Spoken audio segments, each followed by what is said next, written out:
The Great War of the One Piece world is about to begin, and with it, a new training arc is starting. Now it's truly official. Luffy will need a new power and training to defeat the Holy Knights and the world government. So, if you want to know all about this and much more, stay with me, because that's exactly what I'm going to show you now. In chapter 1146, the true goal of the world government is finally revealed. Gunko, a Holy Knight, tells the Straw Hat crew that one day, the entire One Piece world would simply disappear. Or at least, that was what was supposed to happen. But Gunko says that a portion of humanity noticed this and warned the world. Among them were Professor Clover, who studied the Poneglyphs and uncovered secrets of the Void Century, and also Vegapunk, who inherited Clover's and the archaeologists' research and broadcast it to the entire world. In other words, the goal of the world government is simply to destroy the world. But geniuses like Vegapunk and Clover ruined everything. In chapter 1112, the genius Vegapunk announced that the world would come to an end for its people. That's why, for the past 700 years,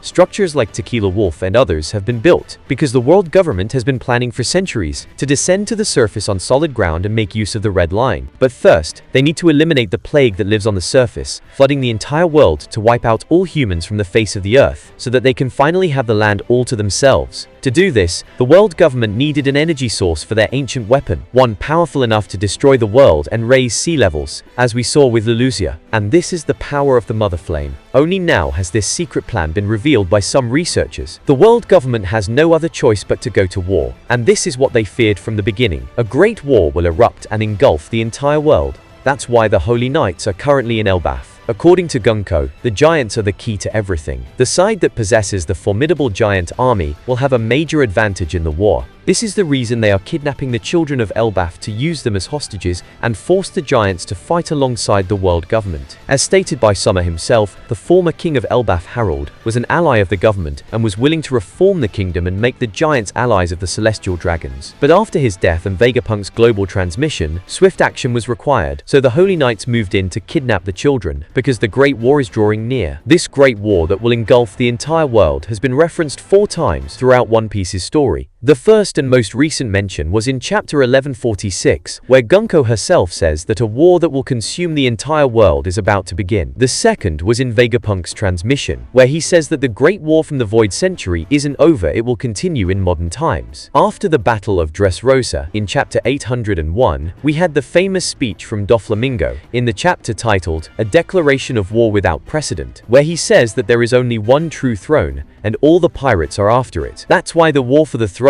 is about to start. And finally, the very first mention of this great war in all of One Piece was made by Whitebeard in chapter 576, when he recalled the words of Gol D. Roger. He said that Teach was not the man Roger was waiting for, but that one day that person would appear, and he would challenge the entire world, creating a war that would engulf everything, saying the exact same words Gunko used in chapter 1146. What the world government fears most is exactly this, the coming war, the moment when the Chosen One finally returns to challenge them and stop their grand plan. And the time is almost here, because the right person has already arrived. He is Monkey D. Luffy, the Joy Boy himself. The government is already making moves, trying to secure the power of the giants to gain the upper hand in this inevitable clash. An advantage in this battle the man Whitebeard spoke of before his death is none other than Joy Boy Nika, Luffy himself. This is nothing less than the continuation of a war that has spanned generations, from the very first Nika of the ancient world, to Joy Boy during the Void Century, and now to Luffy. As Vegapunk himself declared, the war is not over.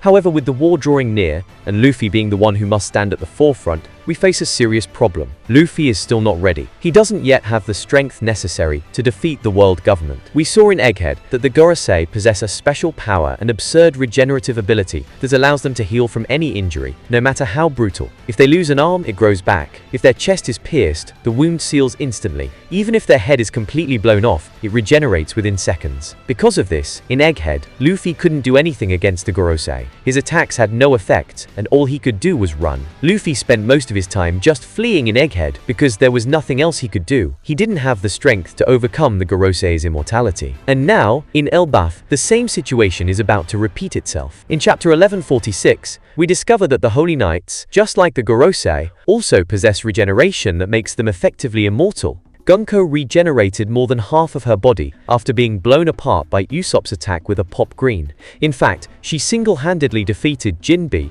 Brook, Usopp and Nami, 4 Straw Hats at the same time. So it's now absolutely clear. For Luffy to defeat the Holy Knights in Elbaf and be able to lead the charge against the government in the Great War, he will need a new power and new strength capable of overcoming the invincibility of both the Gorosei and the Holy Knights. In chapter 1109, Luffy becomes completely enraged by the Gorosei's invincibility, frustrated that he couldn't do anything against them. This shows that Luffy still has more to learn. Even though he's stronger than ever before, he still hasn't reached his peak. One curious detail I noticed is that in chapter 1146, when Usopp uses his explosive Pop Green on Gunko, she clearly sees the attack, but does nothing to dodge it. She allows it to hit her, because they don't feel pain. Both the Holy Knights and the Gorosei don't dodge any attacks. They do this to show their superiority, as if they truly are gods who don't fear the strikes of mere humans. This has an interesting parallel with Kaido, who, for most of his fight against Luffy, didn't bother dodging attacks either. His durability was so immense that Luffy's blows had no effect on him. But when Luffy used a new technique, Red Hawk, Kaido actually dodged that attack. Luffy even commented on it, pointing out that Kaido had dodged that one. So I believe the same thing will happen with the Holy Knights. Luffy will awaken a new power that will finally force them to dodge, because this power will be strong enough to hurt them, breaking their godlike pride. And we may already know what this new power will be, the only one so far that has truly harmed the Gorosei.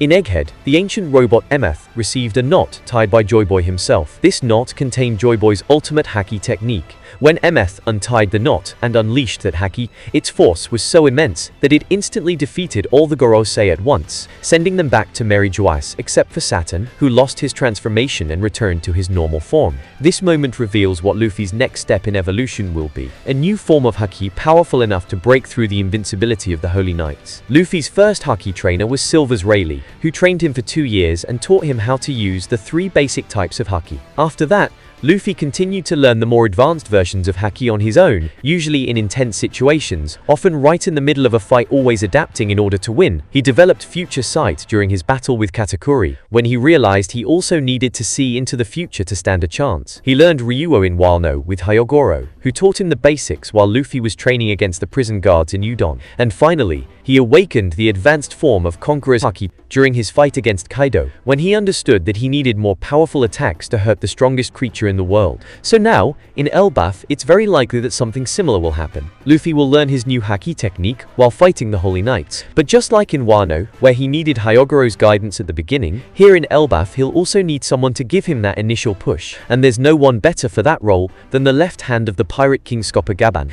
Gaban is currently in Elbaf, and it's been confirmed that his strength is on the same level as Roger and Rayleigh, which means his Haki is among the most powerful in all of history. It's already been confirmed that the Holy Knights bear the Mark of the Abyss, a mark likely given by Emu to their servants, which not only allows them to teleport almost instantly through magical circles, but also grants them immortality, preventing aging and regenerating them instantly from any injury. In other words, the power of the Holy Knights comes directly from the Abyss, a place of total darkness, as the name suggests. So the power that must oppose it is the power of light, which perfectly aligns with the figure of the sun god Nika, who Joy Boy once was, and who Luffy is now. In fact, to this day, Joy Boy is the only one we've seen actually capable of wounding the Gorosei. And to teach Luffy a power capable of countering the darkness of the Abyss Joy Boy's technique, there's no one better to teach it than the very pirates of Roger's crew, who reached Laugh-Tale and discovered the entire history of Joy Boy, his life and his powers. And the new ability that Gaban could teach Luffy, which comes directly from Joy Boy,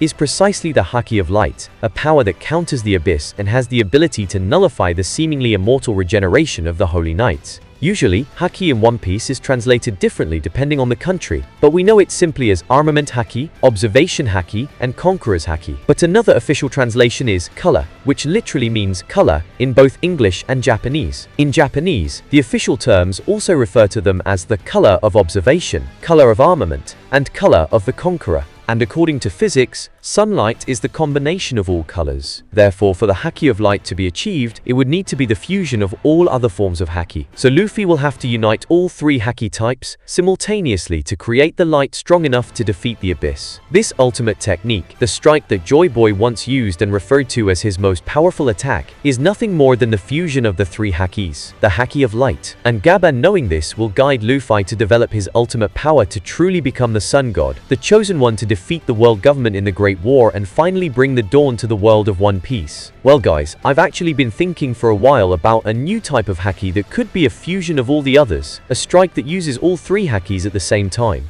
And considering that Haki is also referred to as color, and light is made of all colors, it makes perfect sense that Luffy, being the sun god, would wield the Haki of Light, a Haki that uses all the others, and directly opposes the abyss, the light that destroys darkness. So thank you so much for watching up to this point, and until next time,